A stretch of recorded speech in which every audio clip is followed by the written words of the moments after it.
So in this video, I want to speak about overtraining. Basically, the belief is that you can work your body to a certain point where it actually starts affecting you negatively and slowing down your results and progress. I'm going to share with you some personal stories that have led me to believe that it's an absolute myth. Overtraining does not exist. And again, when you hear the story, you can make your own decision based on that. So basically, in my own bodybuilding journey and workout journey, I've done many different things. I've tried all different type routines. In the beginning, I started out basically with the mindset that most do, in that accepting the current bodybuilding knowledge and workout routines is the best way to go. I have since found that each individual is unique, and the only right way for you is for you to experiment on yourself with food and diet and workout and variations of routines and such, and find out and actually create for yourself a specific workout routine based on trial and error that works best for you. That is the answer. It's not going to be that you read something of someone else's routine and you're going to, mimic that of pro bodybuilders or other fitness competitors. It's not going to work for you. It'll work. It may work, but it's not going to be the best. In order to have the best routine, you have to work on it yourself and figure it out. It's a science, and each individual, again, is different. So the story I'm going to share with you about why I believe it's overtraining is bullshit is one that goes back to the times that I was in jails and prisons.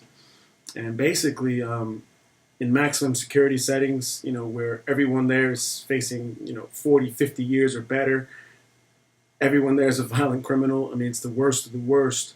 We were living under circumstances where we were basically concerned with survival. That was our main thing. It was a very primal, instinctual, just primitive type environment. It wasn't. We didn't have the concerns that other people have out here. And with that being said, it also applied to theories about workout and scheduling and diet and training routine and frequency and volume. We didn't give a fuck about that.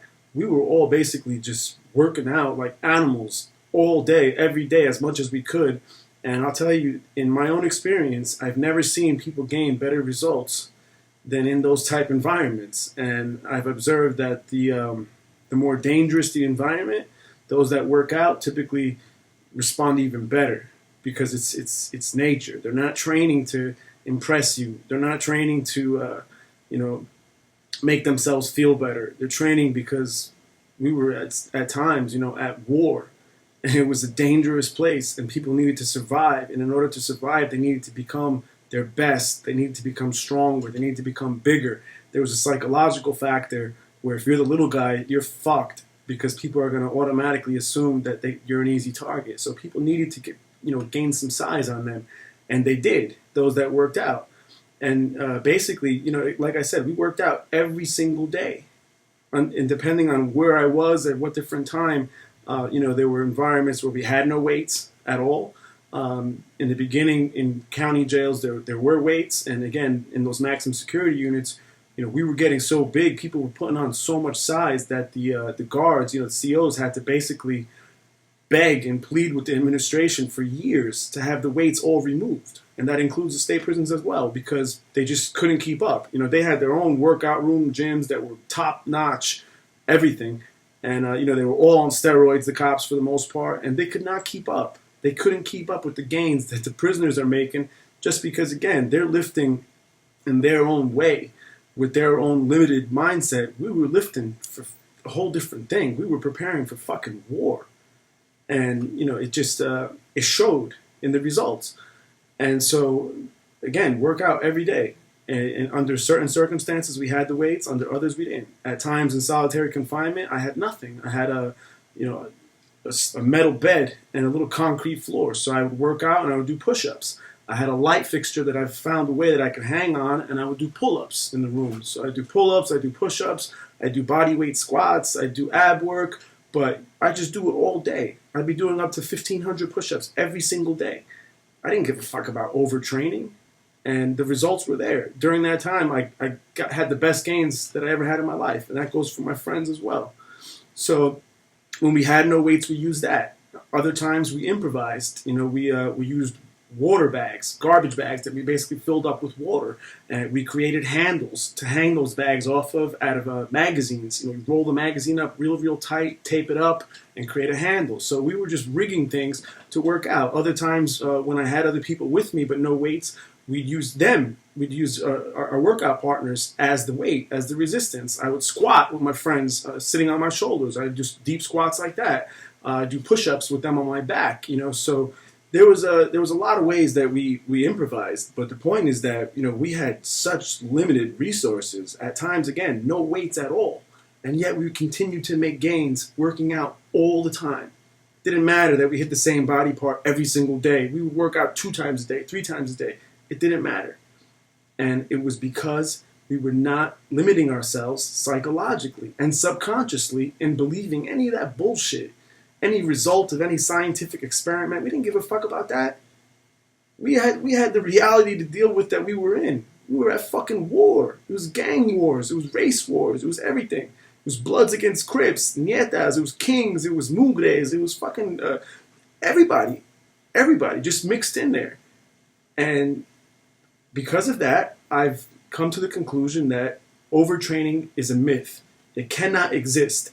And if it does exist, it's only in existence because of that person's psyche and what they're thinking and what their belief is. And I do absolutely believe that applies to every aspect of life. Whatever it is that you believe, that's going to be the reality. Another example of that, I used to lift real heavy weights. I got real strong. I went into county jail 164 pounds. At my heaviest, I came out 234. And there was no steroids involved. There's no steroids in prison where I was. Occasionally, I saw maybe here or there in one place where only the white guys had it. Nobody else had it. But we made gains. We made gains back then, and we didn't adhere to any limitation just because it was a commonly accepted belief or science supported it. We didn't give a fuck about that. And we ate whatever the fuck we had to eat there. And that's another thing. I believe that you can make gains with very limited food even if you have to. It's all about the workout effort. If you work out hard, your body will respond. Going back to what I said about the big lifting is that people would ask me sometimes, how is it that you could fucking lift shit like that? How could you lift it? I have real small wrists, very thin wrists and joints and bones. How is it that your bones don't break? And the answer is that when I get under that fucking weight, I never have the kind of thoughts that you have. I don't think that. I don't have the fear. I don't have none of that shit, the hesitation. I get under that fucking weight and I'm thinking to myself, no matter what, I'm going to fucking re-rack that weight. I don't give a fuck what's going to happen. There's no fucking possibility that I'm not putting that weight back up. And I believed that I could do anything. I never had any part of me that created a hesitation or a fear. Now, there's a flip side to that. So the flip side to that is, I do believe now that heavy weights, lifting very heavy like that, if your intention is to bodybuild and sculpt your body and create a nice physique, is not required. It's also to your detriment because I believe that it's inevitable that you will be injured. And so the things that I did back then, I'm not able to do now again. And the reason why is going back to what I was speaking of earlier. Psychologically, subconsciously, I have a barrier now. I now have a limit, a wall that blocks me from becoming that animal and having that animal strength and not giving a fuck and just no matter what, just being a monster. I don't have that anymore because I suffered consequences. I got older. Things changed. I'm not in that environment anymore. I'm not in a cage like an animal with other fucking crazy animals trying to kill me. I'm not in there anymore. I live very well now. I'm very fortunate. I have family, so things are different now.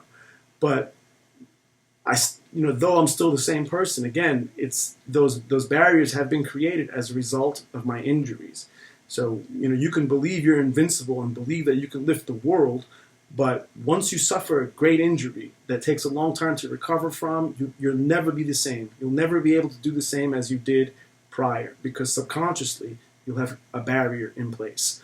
And I don't want to do those things anymore. I don't give a fuck about, I'm never in that environment again, and that's not my concern right now. So, that's basically it as far as the discussion on my belief on overtraining. I'd love to hear some comments if anyone wants to, agree, disagree, like the video, dislike, whatever. I like the interaction, and I appreciate any feedback. Thank Thank you.